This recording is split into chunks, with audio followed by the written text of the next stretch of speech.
everybody, welcome back. Today we're looking at a Bridezilla Karen who ended up looking like an idiot at her own wedding. Buckle up, it is a long Reddit post, but I think it's worth it. I, 48 female, have known Pat, 48 female, for decades. As far as I can remember, she was fixated on having 5 children and a picket fence dream life. I slowly cut ties with her in college because she was an opportunist and I didn't trust her. She is both manipulative and forceful.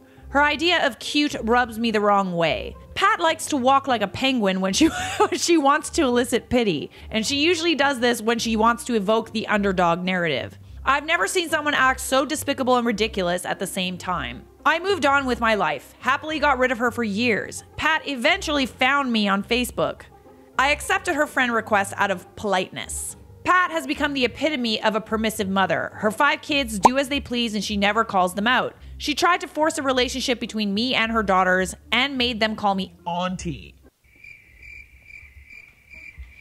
Okay. Pat tried to drop them at my house uninvited. Her phone calls were insistent. She tried to monopolize my time as she began to show up at my job. I created some boundaries, so she tried to find loopholes. It was a nightmare. My husband and I hosted a party for the community center, not the real name, new members. The community center is actually a very informal initiative, and my husband and I mainly serve the homeless population. We prefer to help strangers instead of catering to potentially narcissistic acquaintances.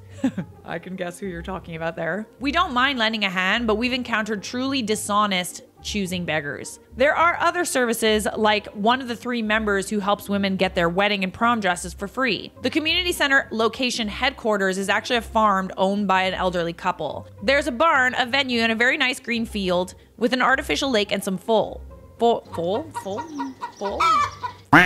They charge for the use of their facilities, wedding, etc., but not for community-oriented stuff. Pat had always been salty at her husband for demanding that she go back to work after baby number 3. In the meantime, he worked 3 jobs. She demanded he get her pregnant to fulfill her dream of having 5 kids. He didn't agree because he was already nearly 45 and felt like he might never be able to retire. She got away with bringing new babies into the world anyway. Her fascination with being pregnant comes from all the attention she gets.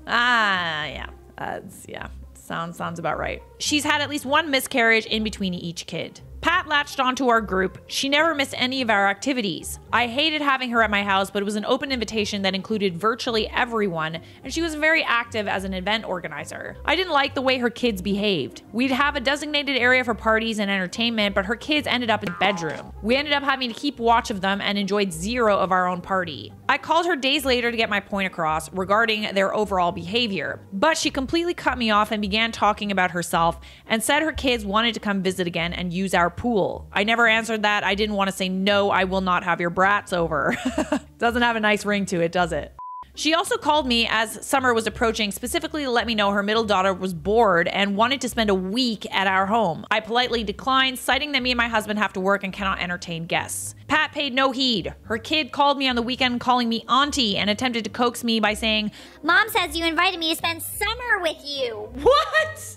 I quickly clarified and offered an explanation to avoid hurting a kid's self-esteem. Never mind, her daughter just hung up on me. Pat's Facebook also showed some red flags. Some cryptic rants here and there were visible, along with friends' comments and complaints about how she asked a particular person to watch her kids only for a couple hours and ended up leaving them all day. If you can't handle 5 children, don't have 5 children. Another of her friends criticized her girls' night out because Pat had just asked them to be patient and wait until she could pay back some money that she owed them. Yet she had money to spend on Friday night outings. I thought those very public comments on private matters were more like a cry of lost patience. Unpleasant things began to happen, like the time she volunteered to wrap the Christmas presents for underprivileged kids. We wanted to create a mix of less costly gifts with really nice ones. Surprisingly, some nice and eye-catching toys and games went missing,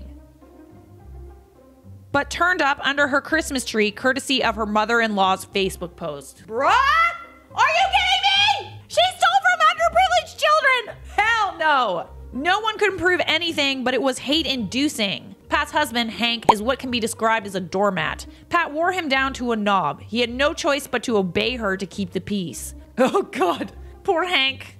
Oh, Hank. She was a bully who actively withdrew affection when he didn't follow her wishes, even in public. So she got kids number 4 and 5 after a relentless campaign that included leaving him for 2 months. Her pregnancies were a nuisance because she expected to be treated like the only lady who's ever been pregnant. She strolled around in a wheelchair almost immediately after getting pregnant, and she would get very sick on weekends, so her kids were often sent to friends and family so that she could rest.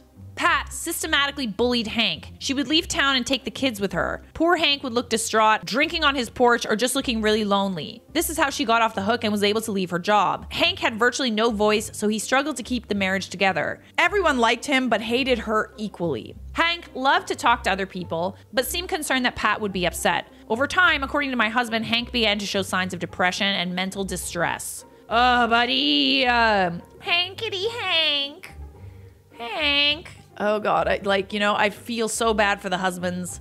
Our friend Lena runs the wedding/prom dress initiative. It's not complicated. Dresses are sourced from donations, eBay, trunk shows, etc. Unusually beautiful dresses are retained so that more than one bride gets to wear them. In some cases, a bride will pay $50, but most of the time the dresses are donated to the bride. Pat was involved in this. Lena kept her in because they never had any issues and her task was limited to just shipping the dresses out.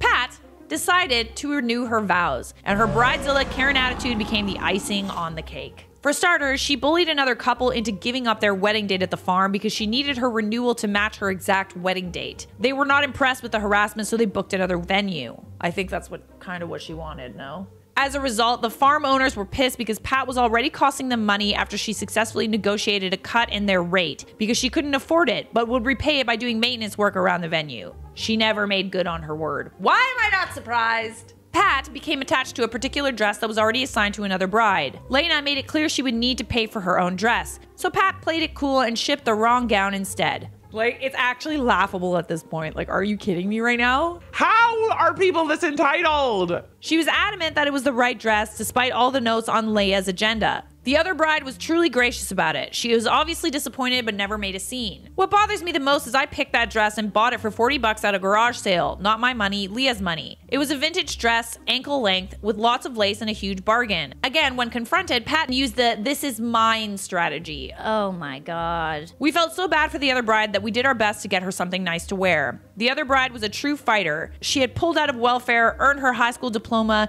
and was working to get on her feet by trying to earn a certificate as an acrylic nail technician. So her reward was to have some Karen steal her dress. Where does Pat live? I just want to talk to her quickly. Pat never admitted to messing up, but just by the fact that she claimed it was her dress, we knew. Lena never allowed her in her warehouse again. The last phone fight ended with Pat bringing up the other bride's past, like it mattered, and this conversation is over. It's my dress and you are mistaken. This was weeks before the other bride's wedding. Pat went all out on her wedding decor. She spent way too much. She hired a caterer for some food, mainly mimosas and appetizers, but the wedding invitation included a request for specific dishes for her Sunday brunch wedding. Either she ran out of banquet money or was on a complete moocher mode. Honestly, probably both.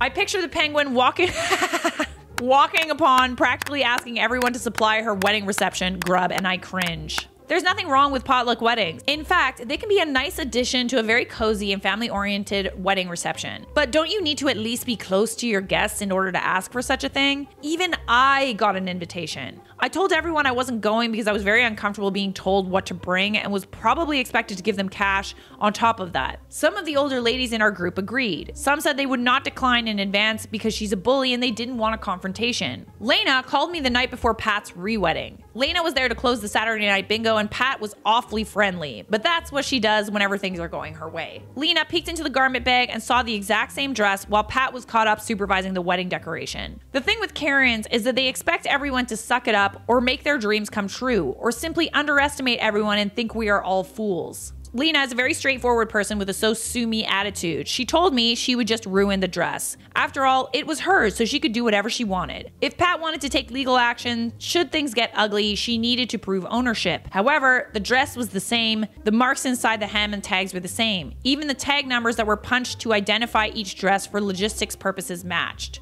Pat had the dress altered with some extra beading and dyed to a deep cream color, but it was obviously the same garment. Lena and I snuck in before the venue was closed for the night. All brides are allowed to stay in the small bedroom for a small charge, so that they didn't need to drive in on their wedding day. Honestly, the makeshift chapel was gorgeous. I don't know how she paid for it, but it was full of flowers and presumptuous details. I naively brought in some ink to spill on the dress, but Lena said she wanted to do something more awful. Like a nasty surprise. Oh, okay, this is getting good. Ink would be too obvious. If she saw it ahead, she may be able to snag another gown from somewhere. No, the ideal thing was to have her trust the dress was fine. So Lena locked herself in the bathroom stall and completely cut out the back panel.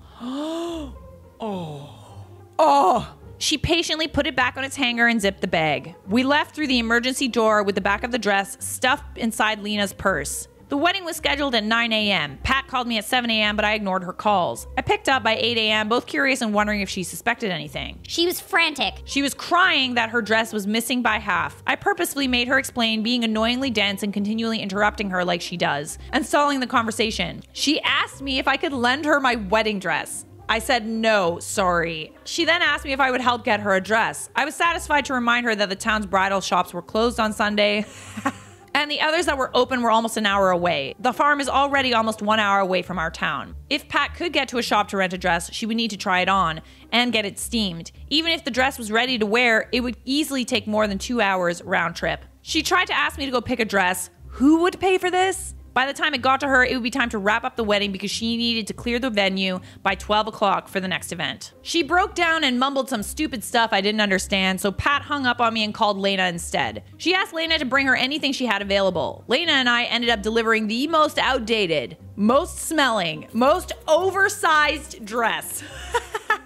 Pat's disappointment was a mix between angry and emotional. She also tried to wear her knee-length silk bridal slip as a wedding dress, but it was too obvious and it really looked cheap. The dress needed a petticoat to plump up the skirt, which wasn't available, so it dragged all over the floor and Pat had to keep pulling it up. Pat walked down the aisle with one hand on her bouquet and another one grabbing her dress. The dress looked limp and weird with the arrangements of pins. They didn't show. That caused the sleeves and neckline to pucker in messy rims. She spent the ceremony looking uncomfortable and out of place.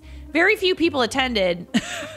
I'm not surprised. But that was not part of any revenge. That was just how people reacted to her entitled attitude. The dress looked awful. The reception portion of the wedding had all this princely decoration, a very nice cake, and a bridezilla with a dress from hell. I didn't stay, but I was told she was so disappointed she spent her wedding sulking. There was no dance, no actual speech. She had to change into a shirt and leggings because the dress was too uncomfortable. Everyone talked about how Pat put on her flip-flops and was walking around aimlessly until she ordered the ushers to start folding up the chairs within 1 hour of the reception. So she practically kicked everyone out and the cake was never cut. Pat wasn't the same after this. She was not as loud and avoided everyone. I think she was disappointed that nobody ran to her rescue, not even her family who came from out of town. All right, do you guys want to see the dress? Ready? What she thought she was going to be wearing. Beautiful. And what it actually was. The dress was even bigger. Oh, wow. Oh, goodness me. Well, Karen, karma's a bitch, isn't it?